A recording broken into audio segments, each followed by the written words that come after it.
आपण पाहताय प्राध्यापक डॉक्टर मच्छिंद्र सक्ते यांचे लोकसंवाद न्यूज. सत्य जे तुमच्या समोर.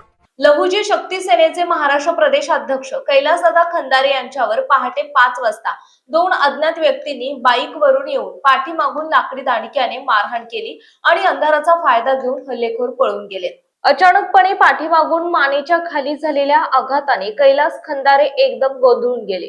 त्यांच्या पाठीवर इतक्या जोराचा फटका बसला की त्यांना भोवळ आली, परंतु त्यांनी स्वतःला सावरले. परिस्थितीचा अंदाज घेतला. आरक्षणाच्या संदर्भामध्ये घेतलेली संघर्षाची भूमिका हल्ल्यानंतरही त्यांनी बदलली नाही. कैलास खंदारे हे लहुजी शक्ती सेनेचे अत्यंत लढाऊ आणि जनमानसांमध्ये आदराचे स्थान असलेले नेते आहेत. आरक्षणाच्या चळवळीमध्ये ते आघाडीवर आणि आक्रमकपणे आपली भूमिका मांडत असतात. त्यातूनच हा हल्ला झाला असण्याची शक्यता त्यांनी लोकसंवाद न्यूज जवळ व्यक्त केली. आपल्यावर हल्ला होऊन सुद्धा ते नियोजित अहिल्यानगर मधील राहुरी येथील आरक्षण उपवर्गीकरण परिषदेमध्ये सहभागी झाले.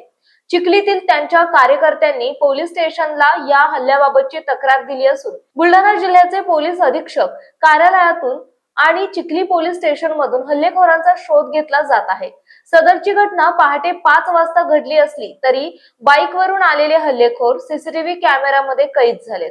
लवकरच त्यांची ओळख पटेल आणि हल्लेखोर कोण आहेत ते महाराष्ट्राला समजेल, अशा पद्धतीचा विश्वास पोलिसांनी व्यक्त केलाय. एकूणच सदर घटनेचा दलित महासंघाचे संस्थापक अध्यक्ष प्राध्यापक डॉक्टर मच्छिंद्र सक्ते यांनी निषेध केला असून आरोपींना तात्काळ अटक करण्यात यावी अशा पद्धतीची मागणी करण्यात आली आहे.